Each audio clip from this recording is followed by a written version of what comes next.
찬송가 420장으로 함께 찬양하겠습니다. 찬송가 420장입니다.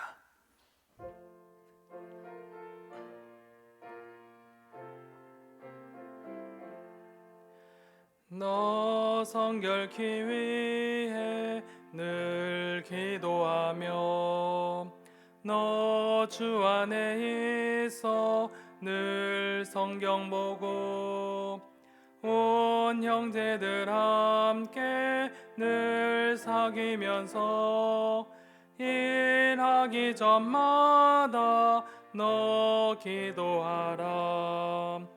너 성결케 위해 내 머리 숙여 저 은밀히 계신 내 주께 빌라. 주 사귀어 살면 주 닮으리니 널 보는 이마다 주 생각하리.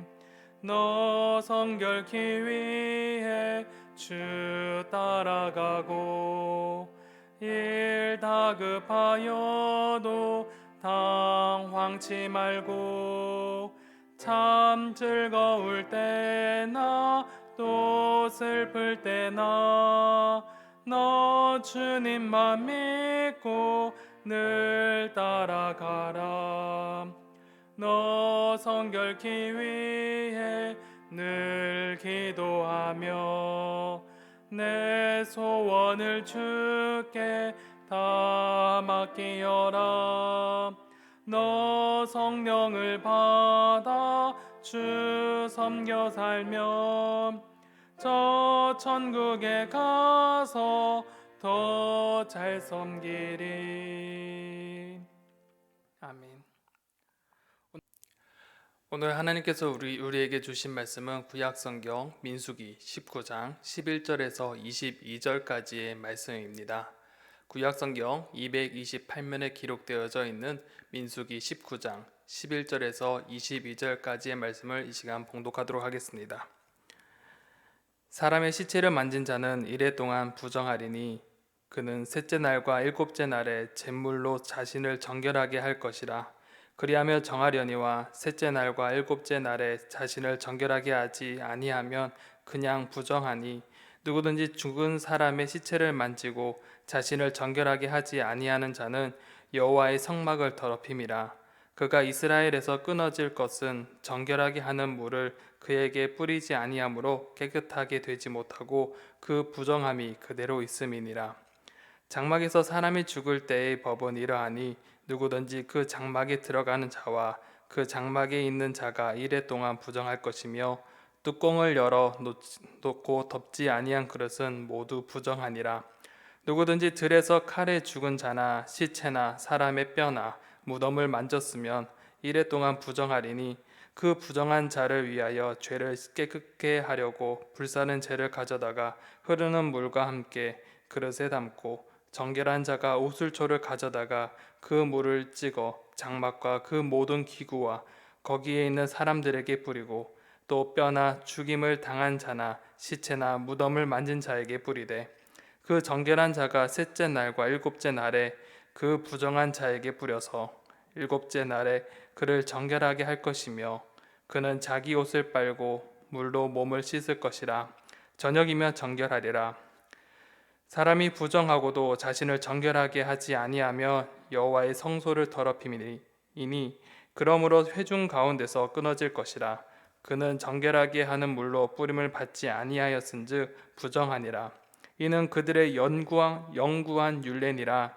정결하게 하는 물을 뿌린 자는 자기의 옷을 빨 것이며 정결하게 하는 물을 만지는 자는 저녁까지 부정할 것이며 부정한 자가 만진 것은 무엇이든지 부정할 것이며 그것을 만지는 자도 저녁까지 부정하리라. 아멘.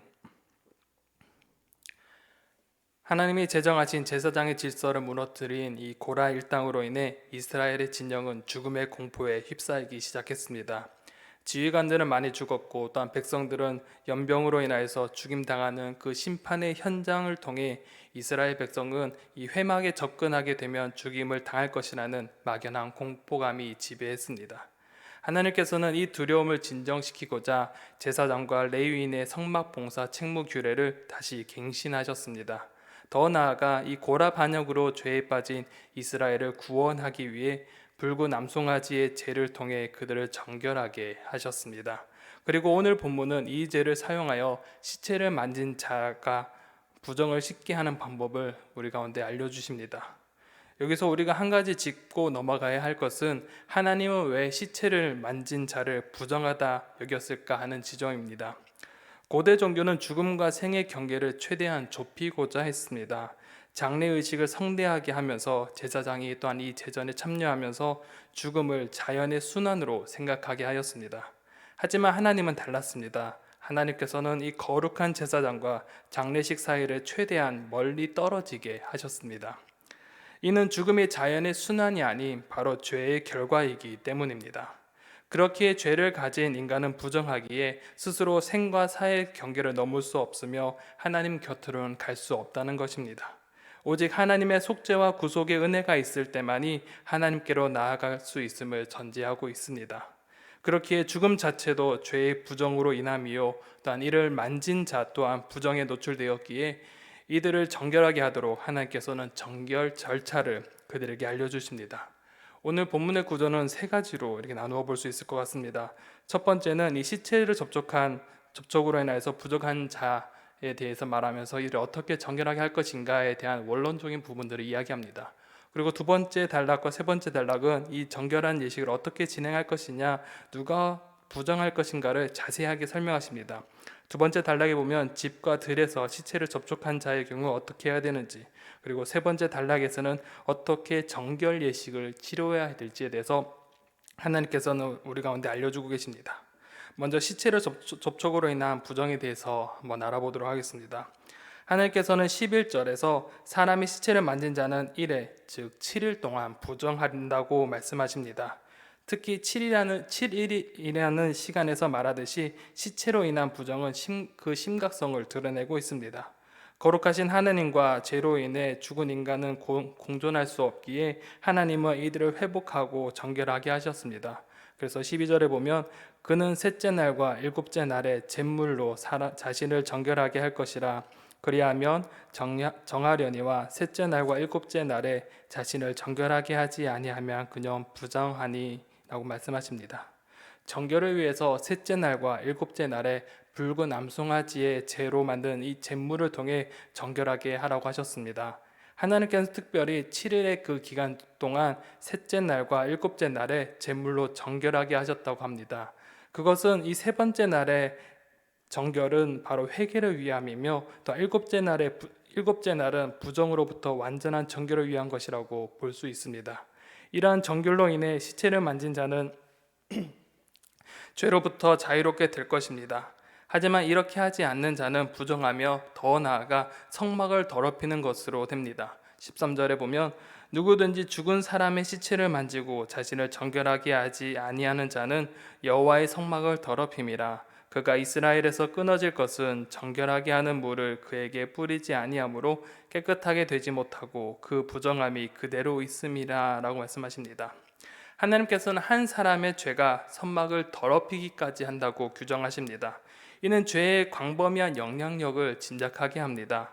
한 사람이 정결하지 않음은 이스라엘 전체 공동체에 영향을 미치고 심지어 하나님이 거하시는 이 장막까지 영향을 미치기에 시체를 만진 자는 무조건 정결하게 하는 물을 뿌리며 정결해야 합니다. 그렇지 않으면 이 불순종으로 인하여서 형벌을 받게 되며 이스라엘 백성들 가운데 끊어질 수밖에 없다고 하나님께서는 우리 가운데 말씀하십니다. 하나님은 이 시체와 접촉한 자의 부정과 정결의 법을 이야기하면서 이제 이 구체적인 예를 들어 말씀하십니다. 먼저 두 번째 단락에서 집과 들에서 시체를 접촉한 자의 경우 어떻게 해야 되는지 말씀하십니다. 14절과 15절에 보면 장막에서 사람이 죽을 때의 법은 이러하니 누구든지 그 장막에 들어가는 자와 그 장막에 있는 자가 이레 동안 부정할 것이며 뚜껑을 열어놓고 덮지 아니한 그릇은 모두 부정하니라 라고 말씀하십니다. 여기서 장막이라 함은 바로 집을 뜻합니다. 집에서 사람이 죽었을 때 그 시체를 장사하기 위해 접촉한 사람, 그리고 그 집에 있는 모든 자, 예를 들어서 조문하러 온 사람이라든지 이 장례 절차를 진행하기 위해 온 모든 사람들은 이 같은 공간에 있기에 모두가 부정하게 된다는 사실입니다. 그리고 이 같은 공간이 있기 때문에 뚜껑을 열어 놓고 덮지 아니한 그릇 또한 부정하다고 말씀하시면서 7일간 이것이 부정할 것이라고 말씀하십니다. 또 다른 예로 16절에 보면 누구든지 들에서 칼에 죽은 자나 시체나 사람의 뼈나 무덤을 만졌으면 이래 동안 부정하리니 라고 말씀합니다. 들에서 칼에 죽은 자의 경우 전쟁에서 죽은 전사자를 뜻합니다. 들에서 전사한 자의 시체를 만지거나 더 나아가 무덤을 만졌을 경우 동일하게 부정한 것으로 모두 정결의식을 해야 한다고 하나님께서는 말씀하십니다. 그렇다면 어떻게 정결의식을 해야 되는지 이 세 번째 단락에서 하나님께서는 구체적으로 정결예식에 관해 설명해 주십니다. 먼저 이 정결예식에 필요한 정결수, 바로 이 붉은 암송아지로 만든 잿물을 가져와 부정한 곳에 뿌려야 한다고 말씀하십니다.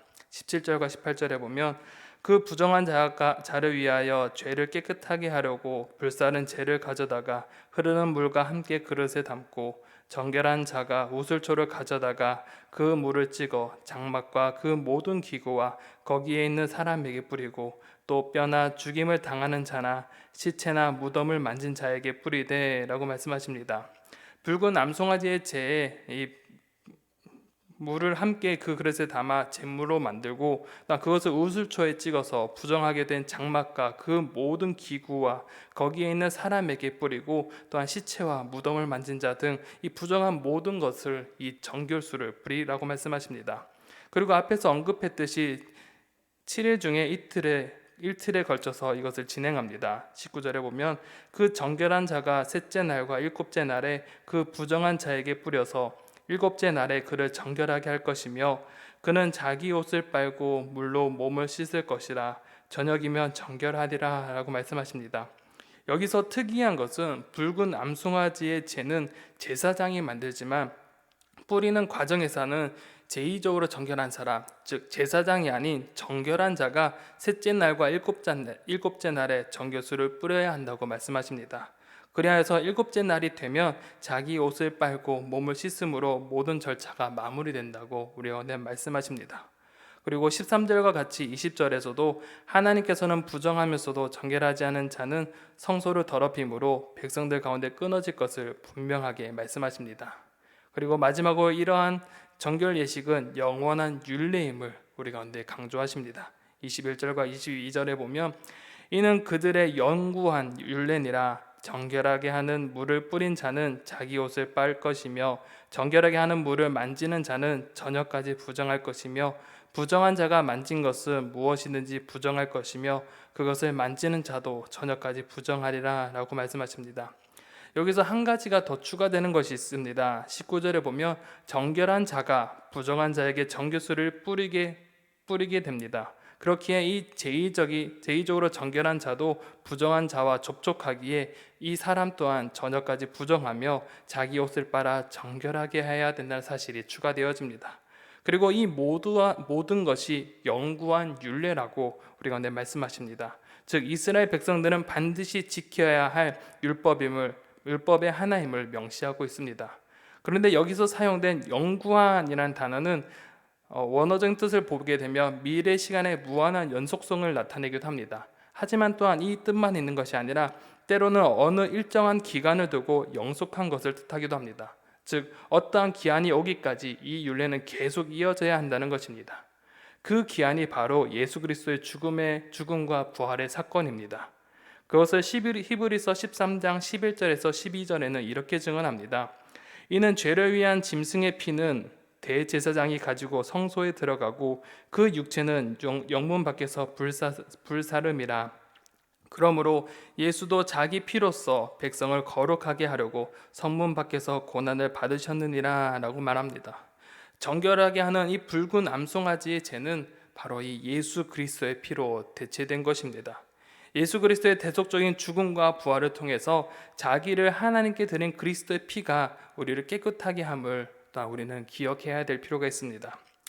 오늘 본문을 통해서 우리는 하나님께서 이스라엘 죄를 회복시키기를 원하시는 그 마음이 정결 예식을 통해 나타나 있음을 우리는 바라볼 수 있어야 됩니다. 죄를 미워하시는 그 하나님께서 죄로 부정한 이 이스라엘 백성을 끊어내지 않으시고 그들을 정결하게 하셔서 하나님의 백성으로 살아가게 하시는 그 사랑의 마음을 느껴야 합니다. 더 나아가서 구약에서는 그 사랑의 마음이 정결 예식을 통해 나타났지만 우리는 예수 그리스도의 보혈로 말미암아 하나님 앞에 설 수 있음을 또한 감사함으로 믿어야 할 것입니다. 죄로 인하여서 죽을 수밖에 없는 우리를 그저 내버려 두시지 않은 그 하나님의 사랑, 또한 사랑하는 독생자를 이 땅에 보내 우리의 죄를 대신 감당하게 하신 그 사랑을 또한 기억하시기 바랍니다. 그래서 이것들을 기억하면서 오늘 하루도 감사하며 살아가는 날들이 되시기를 바랍니다. 더 나아가서 우리 가운데 있는 그 죄의 습성들을 또한 버리고 주님의 보혈로 깨끗이 씻음을 받으며 주님의 자녀로서 거룩하게 살아가려고 노력하는 오늘 하루가 되시기를 간절히 소망합니다. 기도하겠습니다. 사랑과 은혜가 풍성하신 아버지 하나님, 죄로 인하여서 죽을 수밖에 없는 인생을 살리기 위해 우리에게 정결한 예식을 허락하게 하심에 참 감사합니다. 하나님, 우리를 그저 내버려 두고 버리지 아니하시고 우리를 살리기 위해 또한 독생자 예수를 우리 가운데 보내주심에 참으로 감사합니다. 주님으로 인하여서 우리가 구원을 얻었음을 우리가 늘 기억하며 감사함으로 우리의 삶을 살아가게 하시며 또한 우리의 삶 가운데 죄의 습성을 버리며 또한 우리가 거룩한 주의 자녀로 살아갈 수 있도록 우리 가운데 용기와 힘 또한 허락하여 주시옵소서. 오늘 하루도 주님께 모든 것을 맡깁니다. 오늘 하루도 주님의 자녀로서 당당하게 살아가게 하시며 주의 거룩한 자녀로서 거룩함을 잃지 아니하며 살아가는 오늘 하루가 될 수 있도록 인도하여 주시옵소서. 너무나 감사함을 돌려오며 살아서 역사하시는 예수 그리스도의 이름으로 간절히 기도드립니다. 아멘.